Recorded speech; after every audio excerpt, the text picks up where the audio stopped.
Well, as January is National Blood Donor Month, I am joined now by Stephanie Couturier, who is the CEO of the Northern New England region of the American Red Cross that covers Maine, New Hampshire, and Vermont. Stephanie, thanks so much for joining us. Thank you for having me, Lauren. It's a pleasure. You took the lead at the organization during one of the more challenging times, and the Red Cross deals with health and safety, but in a way you couldn't really address the work because of health and safety reasons. How challenging was that? It was extremely challenging. And Lauren, what I'm most proud about is how the organization adapted to meet the needs of the general public that were coming out of the COVID pandemic, as well as just ensuring that our mission delivery continued through new and different ways. And you started in October. So what is it like to kind of deal and take on a promotion in this day and age? It's like nothing I had ever anticipated. It's a lot of open communication, transparency, ensuring that our team of volunteers and staff, our workforce, is informed, that they feel part of the decisions that are being made. Being a part of a national organization, I view it as the Titanic in that it takes a long time to shift and maneuver, yet we have been able to pivot time and time again to ensure mission delivery. And our staff and our community partners have stood alongside us throughout the duration of this pandemic. It's been really, really inspiring to see. So a lot of companies, organizations have new year, first quarter goals. How do you address new priorities differently given that we're in a global pandemic? That's a great question, Lauren. I think, again, being one of the largest nonprofits across the country, our brand is symbolic to many folks. And we need to be sure that we are meeting the needs of our communities across our 3 states here in Northern New England, whether that's ensuring that there's blood on the shelves at our local hospitals, or that we're able to respond to a home or apartment fire in our communities.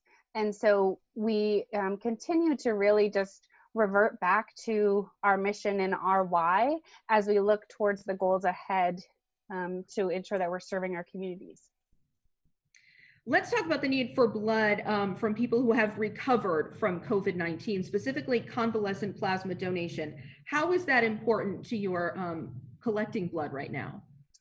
So Lauren, this was something that the Red Cross instituted in early summer months, shortly after the onset of COVID-19, as we saw a need and really filled it in a meaningful way, in that we can now collect convalescent plasma at our fixed site location. So in Vermont, this would be our Burlington location.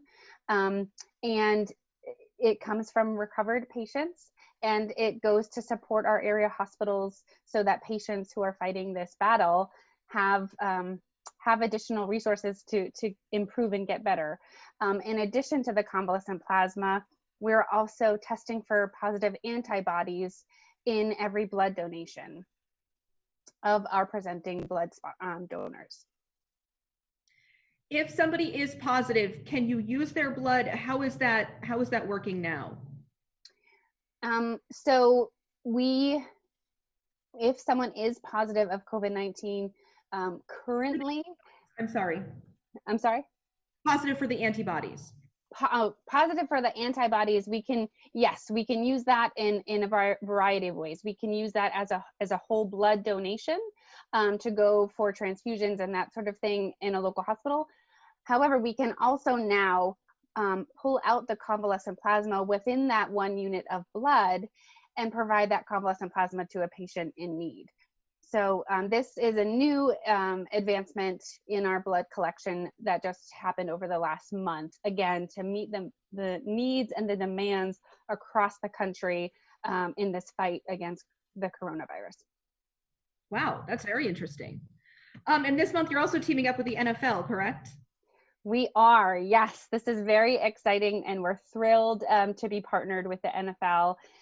So this is an opportunity for all presenting donors to be entered into a a raffle or a drawing of sorts where they could win 2 tickets to next year's Super Bowl, which would be in Los Angeles.